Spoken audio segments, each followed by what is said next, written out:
Hello, everyone. This is Russell Clay. You can find me on Twitter at Russell J. Clay. This is another week of CFL picks. I am reporting live from the dungeon. Obviously, an exciting place to be.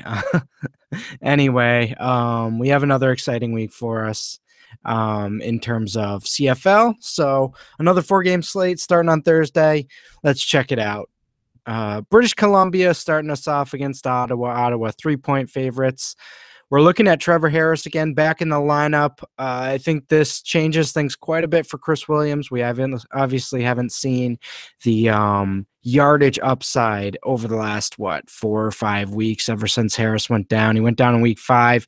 If you check Chris Williams' stats, obviously huge drop off since Harris was not quarterback. So certainly something to take into account there. Williams at 10,600 for wide receiver. I really like him, and I like him as a stack with Harris, sort of as a nice cash game move there. I think that's some really safe production.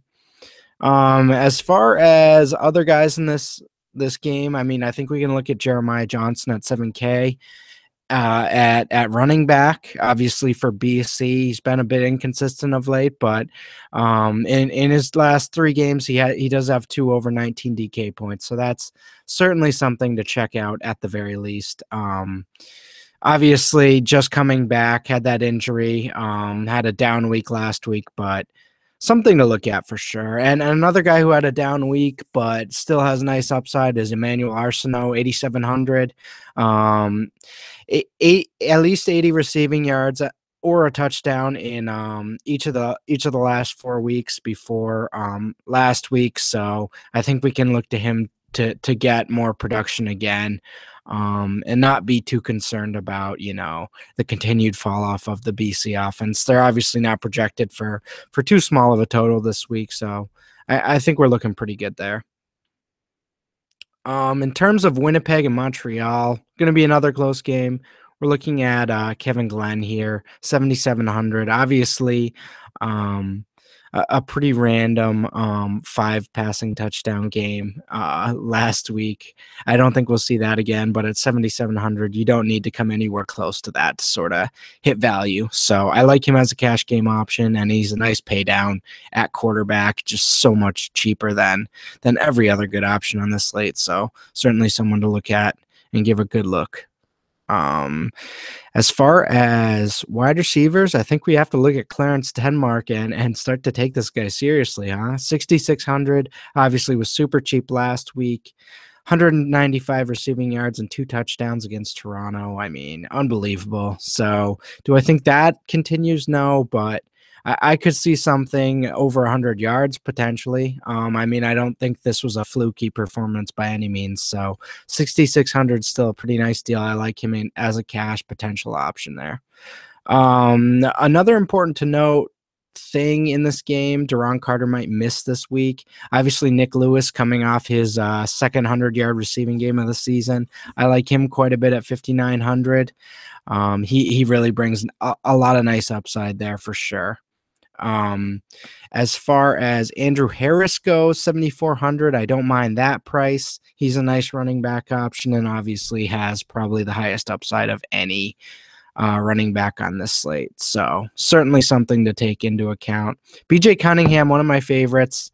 Been rooting for him since he was a Michigan State Spartan. Obviously, 3 straight weeks over 14 DK points. Certainly someone you're looking at 5K. I'd give a serious look in both cash and tournaments. Mike Riley and Adarius Bowman. Obviously, Riley had most of the production last week and then didn't really distribute it to Bowman and Walker. Terrell Walker, obviously, I'm referring to the 2 receivers over 10K. I think we see a rebound for both of these guys this week. Obviously, the big 14-point spread. We don't see that very often in CFL, and I mean, we rarely see that in NFL as well. So certainly something to take into account. I do like them. I do like Riley. I think you can stack all those together in a tournament, and it will probably be a little low owned there. So certainly something to look at. If you're trying to get leverage on that, Maybe throwing a John White at 7K. I think that's an intriguing option. Obviously hasn't been all that consistent of late, but at 7K, I don't mind that for a running back with sort of some upside there. So don't mind that. Hamilton, Calgary, Zach Caleros just crushing. The last 2 weeks, I kind of expect this to continue in some sense. It's kind of tough to tell who exactly he's going to throw it to, but I think his main man there is Luke Tasker. I think we have to like him. 8,600 obviously has that consistent role in the offense. Chad Owens also there at 7,300. Certainly another great option there that we can look at for cheaper. Saving 1,300 off that price might be a nice tournament swerve. I don't know that you want to stack both Tasker and Owens with Caleros. I don't think the odds of that hitting are very good, but overall, I still like Caleros as a really strong cash option. Jerome Assam, probably the top running back on the slate. Obviously, 8K. That is expensive. Between him and Andrew Harris, it's a tough battle. The 600 drop down probably makes me lean Harris, but I don't mind Massam either. And if you want to, put them together, I don't mind that either. So 8K, expensive. You can probably find cheaper options, but overall, I dig it. I think with the way this spread looks and with the way Calgary's been playing, I think Massam's a nice option. Anthony Parker, a nice deep tournament play. Obviously, over 10 DK points in each of the last 4 outings. So, or 4 of the last 5 weeks, excuse me. Coming off a 97 receiving yard performance. Parker's a solid option. I like him overall. 4,900, definitely a tournament guy. Probably not a cash guy unless you're really desperate, which you shouldn't be desperate if you're playing cash. So that kind of goes with that perspective there.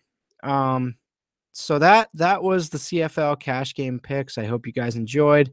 Hopefully things are working out for you and you're enjoying playing. So keep checking out CFL and I will be here. Thanks for tuning in, guys.